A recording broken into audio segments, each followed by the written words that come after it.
दोस्तों, ज़िला बलिया जहाँ के थाने में दरोगा मनोज जो अपने ही थाने के एक पुलिस से इतने ज़्यादा तंग आ जाते हैं, परेशान हो जाते हैं, क्योंकि जो पुलिस वाला रहता है वो अक्सर दरोगा के साथ गंदे काम किया करता है, यानी कि उनका शोषण करता है। जब भी उसे मौका मिलता है तो वो दरोगा के साथ शारीरिक संबंध बनाता है, उन्हें प्रताड़ित करता है और तरह तरह से उन्हें परेशान करता है।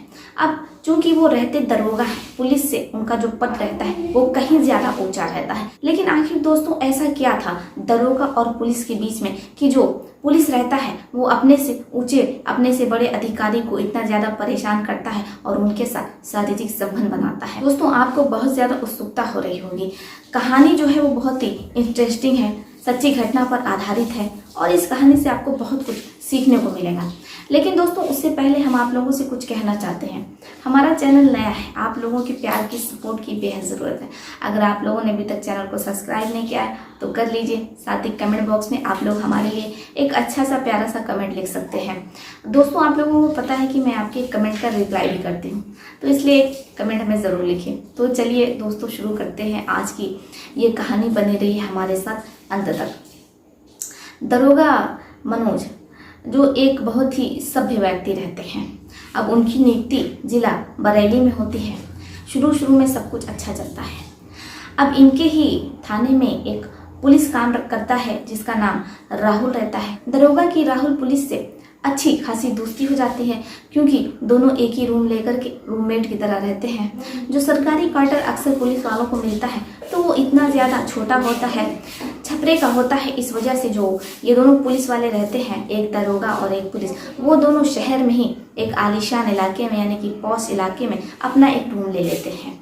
अब दोनों रूम लेकर के रहने लगते हैं। अब इनके ही लॉज में एक लड़की रहती है जिसका नाम प्रिया रहता है। अब जैसे ही दरोगा की नज़र प्रिया पर पड़ती है तो वो पहली नज़र में ही प्रिया को दिल दे बैठते हैं।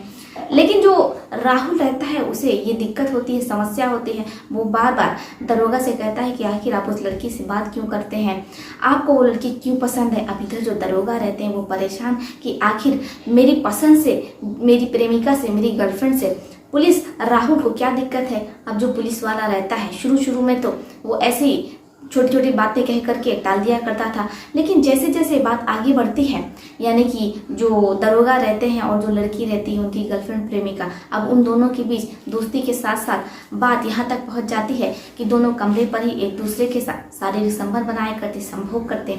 अब ऐसे सब कुछ चल रहा होता है। लेकिन जो राहुल रहता है पुलिस वाला, उसे काफ़ी ज़्यादा समस्याएं हो रही होती हैं। अब इधर जो दरोगा रहते हैं उन्हें कुछ समझ में नहीं आता है कि आखिर मामला क्या है।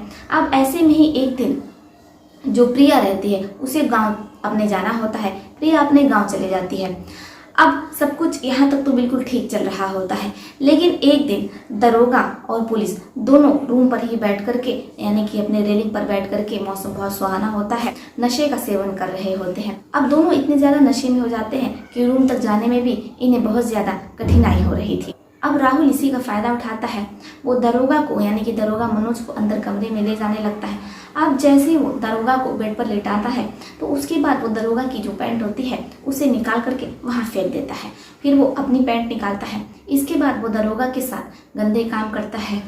अब ऐसे ही सुबह हो जाती है, लेकिन राहुल लगातार दरोगा के साथ ये सब ऊटपटांग हरकतें कर रहा होता है। इधर जो दरोगा रहते हैं उन्हें होश ही नहीं रहता है कि उनके साथ क्या हो रहा है, क्या नहीं हो रहा है। अब जब सुबह का 9 साढ़े 9 बजता है तो दरोगा मनोज उठते हैं, नहाते हैं, धोते हैं, फ्रेश होते हैं। नाश्ता करने के बाद वो थाने चले जाते हैं। लेकिन वो इंतजार करते हैं, देखते हैं कि जो उनका रूममेट राहुल है, यानी कि जो पुलिस है राहुल वाला, यानी कि जो पुलिस है राहुल, वो अभी तक थाने नहीं पहुँचा है। वो राहुल को फ़ोन करते हैं तो राहुल बहुत गहरी नींद में रहता है और कहता है कि वो 1 बजे तक आएगा।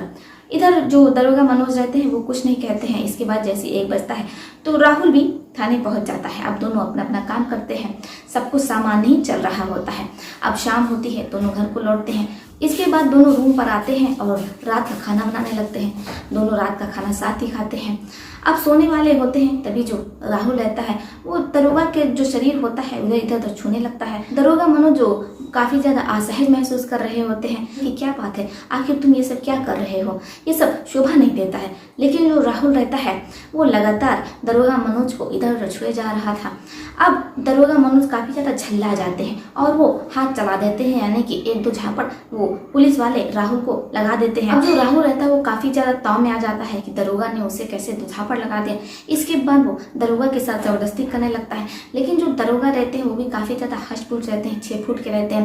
ऐसे में दोनों में बहुत ज़्यादा ही हाथापाई हो जाती है। अब इधर जो दरोगा रहते हैं वो राहुल की अच्छे से कुटाई कर देते हैं। अब जो पुलिस वाला रहता है उसकी इतनी अच्छे से कुटाई हो जाती है, वो वहीं ज़मीन पर धराशायी हो जाता है। इसके बाद दरोगा मनोज, जिनका मूड इतना खराब हो जाता है, वो रूम से निकलते हैं और फिर उसके बाद वो कभी भी लौटकर अपने रूम पर नहीं आते हैं। वो अलग रूम लेते हैं और वहीं पर रहने लगते हैं।